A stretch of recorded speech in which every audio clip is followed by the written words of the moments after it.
All right, everyone. This is a 2020 Yamaha TW200. It's my Yamaha TW200 that I bought about a year ago. We are at 8,747 miles, and it's been a good bike. I think overall, I really couldn't have asked for anything better. So I guess the first thing I'll do is I'll go over what all I've done to the bike. So, well, the number one mod that I'd recommend, this should be one of the first things you do when you get the bike. You want to replace the chain. If you're changing the gearing anyway, or if you're swapping out the sprockets anyway, go ahead and change the gearing. But otherwise, it's fine the way it is. But the chain that comes with it wore out really fast for me. I think it wore out at like maybe 3,000 miles, and I was all the way at the end of my adjustment. But I stayed stock on the front and went to 47 in the rear. That was a nice change. It's not a night and day difference. I guess it's probably worth doing, but it's not worth pulling the side cover and taking the wheel off and replacing that and going through the hardware changes here, which you may or may not have to do. Yeah, that's what I'd say about that. But the chain, absolutely, because this X-ring chain, which is probably a little bit slack right now, if I adjust it soon, which I think I probably will, that's going to be the fourth time that I've adjusted it in about 5,000 miles. So that's a lot better than having to adjust it basically every ride like I was having to do. And one day I didn't do that, and this is what I got for my trouble. Chain came off and jammed itself up in right there, and I got pretty creative trying to fix that. I actually had to pull this off, put the spark plug wrench in there, crank the engine backwards so that I could get the chain loose. Of course, when I did that, it ruined the little plastic chain guard. You can't really see it, but there's a plastic chain guard there that keeps the chain off the swing arm. Ruined that, and I eventually had to replace it, which kind of sucked, because that's like a $50 part for that little piece of plastic. And to replace it, you had to take the whole swing arm off. But this being a TW, I mean, if there's any motorcycle I'd want to have to take the swing arm off of, it'd be a TW. Other mods I've done, crater foot pegs off of Amazon, IMS shift lever, worth doing. I really had to do that though because I was doing a wheelie and I looped it over, and so I bent this and I broke my shift lever. Well, I bent it to the point that it wasn't bending back, and then I bent that, and you can see my taillight's busted from that. But the rack protected the rest of the bike, except my handlebars, which I had to replace. These are Pro Taper. Whoa. Well, that stinks. Here's another bonus of the TW200, is if it falls over,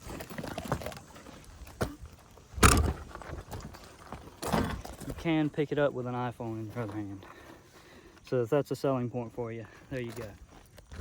Okay, back to what I was saying. These are ATV high bars. You can't really see it because it rubbed away, but yeah, Pro Taper ATV high, 7/8. They raise the bars about maybe an inch or so, but that makes a world of difference, especially when you're standing. I'd say that's worth doing even if you don't bend your bars doing a wheelie. Go ahead and swap those out. It's worth the time. I was able to do it with just having to reroute some stuff, like I think the throttle cable and the brake line. I had to kind of move stuff around a little bit, but without having to add or remove anything, I was able to do it. And I did have to shorten the ends of the bars a little bit. And these hand guards, I had to kind of modify the expansion nut. It did have a piece of rubber, and that worked well in the old bars. But then it was too big to fit in these 7/8 bars that are aluminum, that have thicker walls. So I just had to cut on that and take the rubber off, and I mostly made it work, and they're still on. That's worth doing for sure. Nothing else comfort. It's just, especially when it's cold, it's nice to not have the wind on your hands so much. Let's see, what else can we talk about? Yeah, my pigtail. You saw me move that early in the video. That goes back to the battery, and I got this off Amazon. Moto Power. It's supposed to be a USB thing. Well, the USB thing quit working, so don't buy that. And of course, the biggest difference between this TW200 and the other TW200 is my boxes. So this started out as just a Cycle Rack's rear rack. And then later, me and my friend, we welded these two plates. If you can see, so there's this plate, and then there's this plate. And then sitting in that is this box. And as you can see, this box is broken. That's not from what just happened then. That's from, I don't know, someone else did it. I let them ride it. That's the cool thing about having a motorcycle like this that's all beat up. Somebody wants to ride it, you can just let them ride it and it doesn't really matter. But yeah, the way it works, so these are Plano, gosh, 1611, I think, deep boxes. And I especially useful for keeping stuff in there when you're going camping. Seems like even with this crack here, and this box is only like $15 to replace anyway, but they're still waterproof, and without the crack, I know that they definitely are 100% waterproof. I don't worry about it at all, especially not the rain. Only thing I could see is if you were in like a creek and you fell over, maybe then water could get in, but it's not the end of the world. And I've dropped this bike a few times. I've dropped it pretty hard. Like, I mean, you saw it I did just then, and that's onto this rock, and it was fine. Yeah, so that box got a few different things in it. This one's got hammock, frying pan, fire, just different stuff. Got some custom decals, hashtag free Joe Exotic. Rock straps, 10 out of 10 would recommend. If you're putting stuff on a motorcycle, get rock straps. They're like 20 bucks for these two bigger ones. Get them. Quick fist. So the way this works is it just kind of grabs onto stuff. So if I had an axe and I wanted to put my axe across the back here and I had two of these, I could. However, at some point I had this mounted on the rack like this. It was actually on the sides where the boxes are now, but it was like this, and it was screwed on. Well, of course, when it got dropped, broke off, gone forever. So the smart way to do it is to just have it and just put it on like that. And then whenever you've got something to actually put on there, you just put it on there. My tires, stock rear tire, great tire. You saw I've got 8,700 miles on it, and that's pretty much it. That's about all she wrote. I use this as a farm bike a lot of the time. Front tire, you'll see that these main knobs are wearing more on the back side. I imagine that's because they mostly wear when I'm braking. So I guess that's why that shape is. I am going to replace this tire with probably a Shinko 244, because this front tire leaves a lot to be desired for sure. Tape on the headlights, that's Rally spec. If you know, you know. If you don't, you're not cool. Don't worry about it. Engine. So what it does is it kind of vibrates and it gets hot.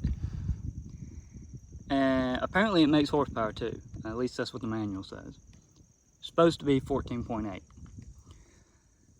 It's enough for what it is. The fastest I've gone on this is probably like 73 miles an hour. And that's kind of downhill with a tailwind before the boxes. With the boxes, 65 is about all you're gonna do. But it will go 55, it'll go 60 pretty much any time up a hill with me on it, loaded down. I've never had a problem with it being too slow. I've never been like, oh gosh, I'm gonna get run over. But it is something to consider. If you're trying to go fast, this ain't the bike. See, I've got some oil here. That's probably my fault. I think I over tightened that one time and it kind of squished the O-ring. That's probably why I've got oil there, so I need to replace that O-ring. You definitely can load it down. I don't know. I mean, I've taken it from state to state with 50 or 100 pounds on the back. No problem. I've ridden passengers. You can ride passengers, no problem. You are just going to be a little lower on power.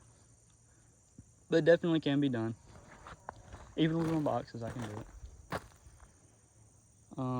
I think I get about 65 miles to the gallon. Usually around about 65. I like to fill up. Usually fill up just before 100 miles. Maybe like high 80s is usually when I fill up. Hit reserve at about 85 or 90. I think theoretically you can go up to like 130. I trust it to 110. I wouldn't think twice about going 110. After that, I'd be kind of worried. So I usually have extra fuel in here. License plate is all dented up. I've been pulled over for having a dirty license plate. When I actually got pulled over for it, it was not nearly that dirty. I need to clean it.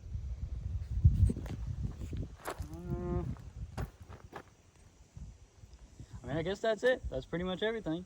If you're thinking about getting one, get one. That's pretty much it. Quit being cheap, just buy one.